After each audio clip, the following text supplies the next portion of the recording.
Good afternoon. Welcome to Inside Indiana Sports Now with Kent Sterling.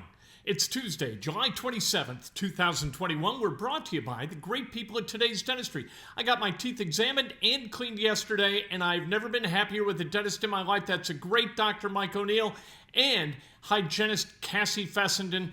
They do wonderful work. Give them a call, 317-849-2933. Make an appointment. Do it today. Punch subscribe, hit like, ring the bell. Let's talk about sports. Colts camp's going to open tomorrow. And that's fantastic news. We finally get to see these guys in action on the field. Kwity Paye, Carson Wentz, all the newcomers, and there are a bunch of holdovers as well. One of those we talked to today, DeForest Buckner. We asked him if this defense could be the best in the NFL. We can definitely get there. I think we got the unit to do it. You guys saw last year, throughout the year. I mean, we played some great ball games. For me, looking, back at 2020 season, it's consistency. Keeping it from, for a point in time, we were the number one defense in the league, and then we kind of fell off towards the end. That's because there were certain games where we let off the gas pedal a little bit, or miscommunication, or missed tackle here and there, and. For me, it's just consistency. If we're consistent from start to finish, I believe we could finish the number one defense in the league. And does DeForest think a Super Bowl is realistic as a goal? Definitely realistic for this team. You saw what we were able to do last year, and I feel like we've only gotten better over the offseason, roster-wise, and we've got a lot of great core guys coming back, great leadership from top to bottom, and I think it's possible, definitely. And one thing that everybody is being asked out there by the media, is DeForest Buckner fully vaccinated? Fully vaccinated, yeah, and I see a lot of you guys not wearing masks, so I'm guessing you guys are vaccinated. Oh, that's amazing. I love it. Why have you talked with teammates, because the vaccination percentage is kind of low with these teams compared to other NFL teams? Have you had these discussions, and what have you gotten out of them? Yeah, it's a personal decision for everybody. Everybody has their reasons why they get them, why they don't. I've had teammates come up to me and ask me why I got vaccinated, and I've told them, when I got COVID last season, I was asymptomatic, and so if we never had the protocols on getting tested every day, or even if I never played football and I was just home, and I was around my grandparents, I could have gave I look at that scenario, and not knowing I had it, and I could have passed it along to them. I would have felt terrible. You know what I mean? Passing along to other people, not knowing, and that was the main reason why I got vaccinated. And also, for moments like this, I get to see all you guys' faces. Not even to wear masks. Just getting some normalcy. Last year was hard for everybody, and for me, it was frustrating. You know what I mean? Having all the protocols and everything each and every day, having to test every single day. It's simple, but it's just annoying, having to spend that extra time in the morning to go out of your way to get tested every morning. So, it had a number of reasons, but,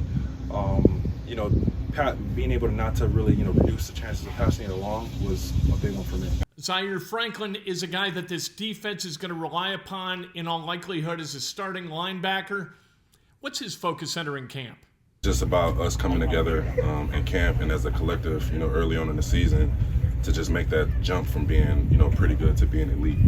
I think that's just, what we all have in mind when we all talk about just really wanting to be that overpowering, overwhelming, dominating defense. And I think we were close, and last year we showed more flashes of what we wanted to be, and this year it's about just, truly being that elite defense, being the best defense in the league this year. And what's the strength of this defense? We have talent all over the field at all three levels. So at that point, and the system is already set in stone, so at that point it's just about us just taking ownership and, becoming it. And we asked Zaire why it was important for him to be fully vaccinated. For me, just dealing with my family, one of my favorite things about the NFL, honestly, is when I get to travel to another city and kind of, get dinner or go to the mall or just kind of hang out. Unlike in college where you got meetings for all day, I didn't want to do that.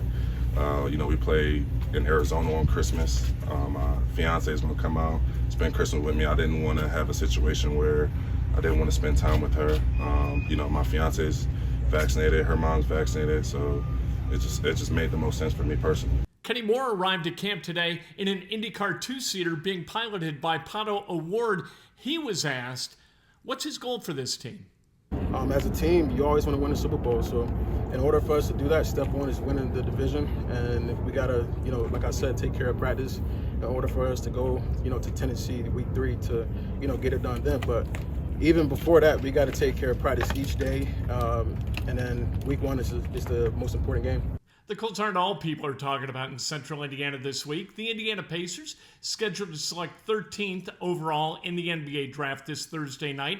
So we got our annual opportunity to talk to Pacers Vice President of Player Personnel Ryan Carr about the draft. Is there a specific attribute that you guys prize over other attributes? That's a good question. I think there's a combination of attributes. I don't know if there's one over others, but we talk about toughness, we talk about coachability. You need to have a skill that will get you on the court. And there's several different ways. You could primarily be an on-ball defender. You could be a shooter. You could be a rebounder. You could be a shot blocker. All these different individual skills. But I think that, toughness, coachability, I think when you're drafting at 13, you get into a more interesting debate than, say, if you're picking 20 in terms of like young upside versus a little bit more ready of a player. As you get down in the draft, you don't have to really debate that as much as you do when you're a little bit higher, like we are this year. Ryan, do you look at previous drafts and the successes of previous 13s, Donovan Mitchell, Booker, Levine, all of these guys as kind of guides toward what's possible with that selection? Well, yeah, and Ken, I think you can do that with any number. This year happens to be 13, so you look at that number, and if it was 11 or 15 or 14 or 8 or whatever the number is, you definitely go back. I think in terms of just picking a number, each draft is different. The depth of each draft is different.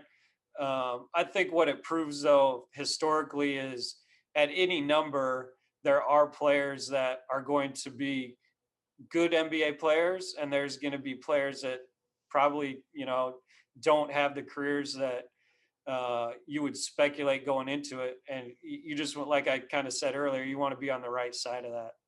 And are there tiers in this draft? Yeah, there's definitely tiers that we have gone through, and just like every draft, that's an important part because that plays into trade up, trade back scenarios, goes into positional need a little bit. You never want to take somebody in a tier below, just because if you look at the historical bust rates of the draft, you want to pick in the highest tier available, regardless of position. So, but if you do have players in the same tier, that's where you can get into picking one position over another. But yeah, definitely. I mean, it pretty well publicized.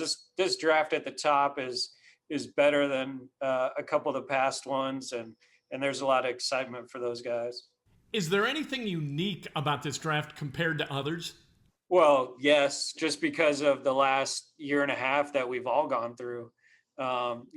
First of all, I have to commend our scouting staff on an unbelievable challenge of not only finishing up, we finished up last year's draft in a unique way, but then most of this year we weren't on the road. We got on the road just a little bit, starting in February, and went to see very targeted targets because we were worried about the health of our guys. And then as the pre-draft process has unfolded, it's gotten to be a little bit more normal. We had a combine, we've had pre-draft workouts. We traveled to Las Vegas to watch some national teams play. It's felt definitely more like a regular draft as it's gone on. But when you think about it, until late February, we did not go see players play live. So absolutely unique in that way, for sure. Pacers have a lot of veterans coming back. Does that, Ryan Carr was asked, affect the philosophy as they go into Thursday night's draft? You always go into the draft thinking you got to pick the guy who you feel has the chance to be the best pro.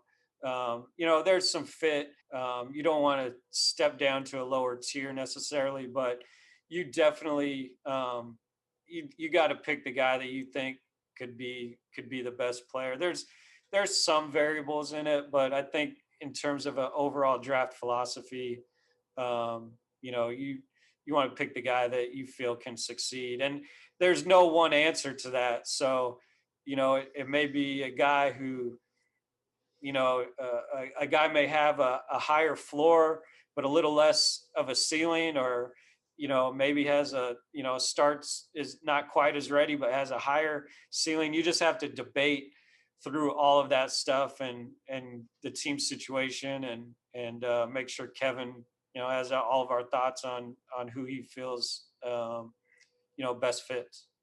And how does Ryan Carr balance ready to play versus upside? A lot of healthy discussion, a lot of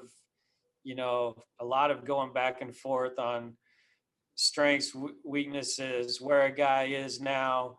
So much of this, there's a huge emphasis on age and youth, and you look at the studies of drafts and kind of, the best youngest players get picked first. They end up being the best players in the league, which makes a lot of sense. And, as those players come off the board, you just have to balance all that.